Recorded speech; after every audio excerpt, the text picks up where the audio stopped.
Party ఫిరాయింపు ఎమ్మెల్యేలు, ఆ party ఫిరాయించిన ఎమ్మెల్యేల ఎపిసోడ్లు డైలీ సీరియళ్ళ లెక్క నడుస్తూనే ఉన్నాయి. అయితే ఇక ఎక్కువ రోజులు సాగదీసే అవకాశం ఉన్న లెక్క మనకు కనిపిస్తలేదు.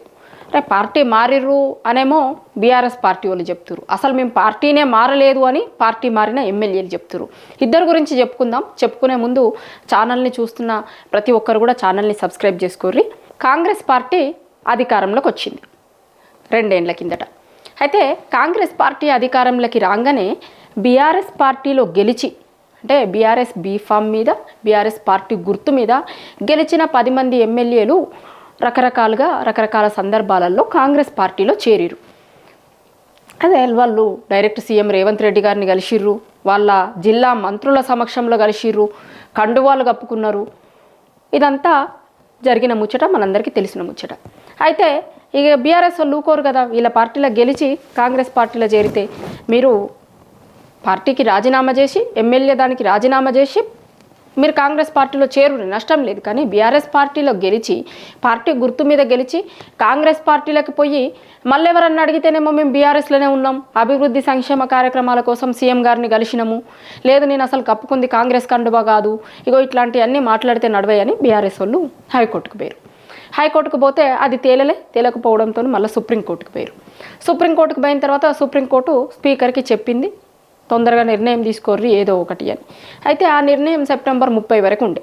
కానీ ఆ టైం దాటినా కూడా మళ్ళీ ఏం నిర్ణయం తీసుకోలేదు. తీసుకోకపోతే మళ్ళీ బీఆర్ఎస్ పార్టీ మళ్ళీ సుప్రీంకోర్టుకు పోయింది. పోతే మళ్ళీ సుప్రీంకోర్టు ఏం చెప్పింది, అసలు స్పీకర్కి మీరు ఎందుకు ఇట్లాంటి కోర్టు ధిక్కరణలకు పాల్పడుతున్నారు, ఇమీడియట్గా ఏదో ఒకటి చెప్పుర్రి, వాళ్ళని పిలిచి అడుగుర్రి, ఫోటోలు వీడియోలు అన్ని ఎవిడెన్స్లు బీఆర్ఎస్ పార్టీ ఇచ్చింది కదా, మరి మీరు ఏం చేస్తున్నారు అని అడిగిన తర్వాత వాళ్ళు 8 వారాల టైం కావాలన్నారు. మళ్ళీ అంటే 8 వారాల టైం ఇవ్వం, మేము 4 వారాల టైం ఇస్తాము అని చెప్పారు. అది నడుస్తుంది. ఇప్పుడు నడిచిన తర్వాత మళ్ళీ స్పీకర్కి ఒక్కొక్కరికి నోటీసులు ఇస్తున్నారు, పిలుస్తున్నారు, చేస్తున్నారు. ఈ కథ నడుస్తుంది. అయితే నిన్న దానం నాగేందర్కు, కడియం శ్రీహరికి మళ్ళొక్కసారి నోటీసులు ఇచ్చిరట. ఇదివరకు కూడా నోటీసులు ఇచ్చిరు కానీ వీళ్ళు ఎంక్వైరీకి హాజరు కాలేదు, లేకపోతే ఇంకేది చెప్పలేదు. అయితే నిన్న మళ్ళా నోటీసులు ఇచ్చిండ్రు స్పీకర్, ఏదో ఒకటి చెప్పుర్రి అని. మీరేమో పార్టీ మారిర్రు అంటున్నారు బీఆర్ఎస్ పార్టీ వాళ్ళు, మీరేమో మారలేదు అంటారు, మారిర్రు అని వాళ్ళు కొన్ని ఆధారాలు ఇచ్చిరు, మారలేదు అనడానికి మీ దగ్గర ఉన్నది ఏంది, మీ ప్రూఫ్లు ఏంది, కథ ఏంది, తీసుకొని రారి అని చెప్పిండు.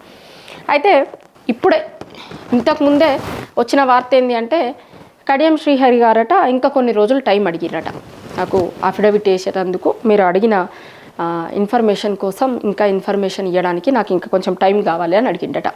అయితే ఈ మొత్తం ఇన్సిడెంట్లో దానం నాగేందర్ గారు మాత్రం ఎక్కడ లేరు. ఈ రోజు వరకు స్పీకర్ దగ్గరికి విచారణకి హాజరు కాలే, దేనికి చెయ్యలే. అంటే అనర్హత విషయంలో స్పీకర్ అడిగిన దేనికి కూడా ఇప్పటివరకు దానం నుంచి సమాధానం లేదు. కట్ చేస్తే నిన్న ఢిల్లీ పోయిండు. ఢిల్లీ నుంచి వచ్చిన తర్వాత ఇప్పుడు ఆయన ఏం చేస్తాడు అనే చర్చ జరుగుతుంది. అయితే ఏం చేస్తాడు అనే చర్చ జరుగుతున్నప్పుడే ఎక్కువ మంది ఏమంటారంటే దానం రాజీనామా చేస్తాడు. ఇక దానంకి రాజీనామా తప్ప ఇంకొక ఆప్షన్ లేదు. ఎందుకంటే ఈ 10 మంది పార్టీ మారిన ఎమ్మెల్యేలు రకరకాలుగా వాళ్ళు మళ్ళా బై ఎలక్షన్స్ రాకుండా కాపాడుకోవడం కోసం రకరకాల దారులు ఎత్తుక్కుంటారు. కానీ దానం నాగేందర్కు ఏ దారి కనిపిస్తలేదు, అన్ని దారులు మూసుకుపోయినాయి దానం నాగేందర్ విషయంలో. ఎందుకు అంటే దానం నాగేందర్ గారు బీఆర్ఎస్ పార్టీ గుర్తు మీద ఖైరతాబాద్లో ఎమ్మెల్యేగా గెలిచిండు. గెలిచి ఆయన ఎమ్మెల్యే అయిన తర్వాత కాంగ్రెస్ పార్టీలకు పోయిండు. అసెంబ్లీ ఎన్నికలకి, పార్లమెంట్ ఎన్నికలకి 6 నెలలు టైం ఉండే కదా, ఆ టైంలో ఆయన కాంగ్రెస్ పార్టీలకు పోయిండు. పోయి ఏం చేసిండంటే కాంగ్రెస్ పార్టీ నుంచి ఎంపీకి పోటీ చేసిండు.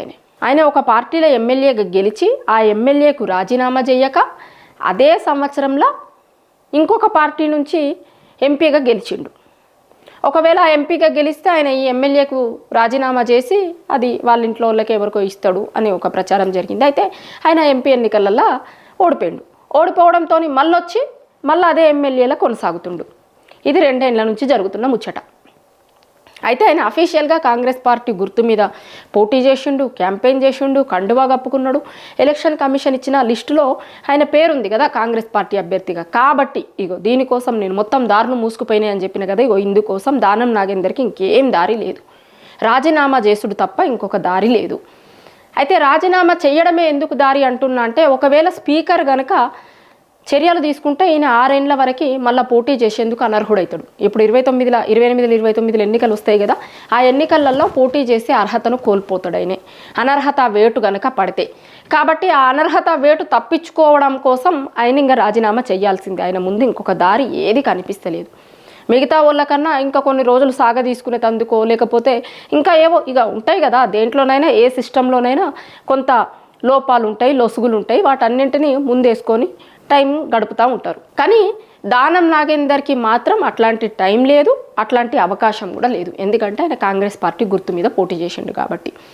సో అందులో భాగంగానే ఇప్పుడు ఇక దానం నాగేందర్కి రాజీనామా తప్ప ఇంకొక అవకాశం కనిపిస్తలేదు. అది ఎన్నడూ చెయ్యాలి అనేదే ఇష్యూ ఇప్పుడు తప్పిస్తే, కానీ ఈ రాజీనామా మీద ఎట్లాంటి ఇష్యూ లేదుగా. దానం రాజీనామా చెయ్యాల్సిందే. అయితే అది ఏ రోజు చేస్తాడు, ఎప్పుడు చేస్తాడు, ఏ నెలలో చేస్తాడు, ఎన్ని రోజులకి చేస్తాడు అనేదే చర్చ తప్పిస్తే ఇక ఇంకొక చర్చనే లేదు దానం నాగేందర్ విషయంలో. స్పీకర్ కూడా కాపాడలేడు, కోర్టులు కాపాడలేదు, ఎవ్వరూ కాపాడలేరు దానం నాగేందర్. కాబట్టి ఇప్పుడు ఆయనకి అర్థమైనట్టుంది. అందుకే ఢిల్లీకి కూడా పోయొచ్చిండు, ఇక ఆడ కూడా చెప్పుకొని వచ్చిండు. ఎందుకంటే ఒకవేళ రాజీనామా చేస్తే మళ్ళీ ఆయనకి టికెట్ ఇస్తారా, ఇట్లాంటి అనుమానాలు కూడా ఉన్నాయి. ఇప్పుడు 10 మంది పార్టీ మారిన ఎమ్మెల్యేలు అందరికీ ఉన్న అనుమానం అదే. అందుకే మేము అసలు పార్టీ మారలేదని ఎందుకు చెప్తుర్రు అంటే ఇందుకోసమే. ఎందుకంటే మళ్ళీ ఆడ సర్వేలు చేయించుతాము అవి ఇవి అని చెప్పి టికెట్ ఇస్తారో ఇయ్యరో, మళ్ళీ టికెట్ ఇవ్వకపోతే ఎట్లా. అందుకోసం ఇప్పుడు హైకమాండ్ దగ్గరికి పోయి నేను రాజీనామా చేస్తా, మరి నాకే టికెట్ ఇస్తారా, లేకపోతే ఇక ఇంకో మంత్రి పదవి కూడా అడుగుతున్నాడు అని ఒకటి అంటారు. మరి ఇక ఇస్తారా లేదా, అడుగుతుండా లేదా ఏంది అనేది హైకమాండ్ వాళ్ళ కాంగ్రెస్ పార్టీ నాయకులు చెప్పాలి. కానీ దానం నాగేందర్కి అయితే ఇప్పుడు మరి రాజీనామా చేస్తే మళ్ళీ నాకు ఉప ఎన్నికలలో టికెట్ ఇస్తారా, లేకపోతే మళ్ళీ ఆడేమన్నా సర్వేలు చేయించినాము అవి ఇవి వీటిది అని ఇంకేదన్నా మళ్ళీ వేరే డెసిషన్ ఏమన్నా తీసుకోగల. ఎందుకంటే గతంలో చూసినాం మనం ఒకటి, రాజు యాదవే అనుకుంటా ఆయన పేరు. ఆయనే ఈ ఖైరతాబాద్ నియోజకవర్గం వచ్చే ప్రతి చోట ఫ్లెక్సీలు కట్టించిండు. ఖైరతాబాద్లో ఉప ఎన్నిక అనివార్యం అయితే కనుక మా ఖైరతాబాద్ నియోజకవర్గ ప్రజలందరూ కూడా నేను పోటీలో ఉండాలని కోరుకుంటున్నారు, కాబట్టి టికెట్ ఇవ్వాలి అన్న లెక్క ఆయన పార్టీ సీనియర్లు వాళ్ళ ఇన్ఛార్జులు ముఖ్యమంత్రి ఉప ముఖ్యమంత్రి అందరి ఫోటోలు ఫ్లెక్సీలతోని ఒక పెద్ద ఫ్లెక్సీ ఏర్పాటు చేసిండు ఖైరతాబాద్ నియోజకవర్గం మొత్తంలో. అప్పుడే ఒక పెద్ద ఎత్తున చర్చ జరిగింది దీని మీద. ఒకవేళ ఉప ఎన్నిక వస్తే నిజంగా దానం నాగేందర్కి టికెట్ ఇస్తారా ఇయ్యరా అనే చర్చ కూడా జరుగుతుంది.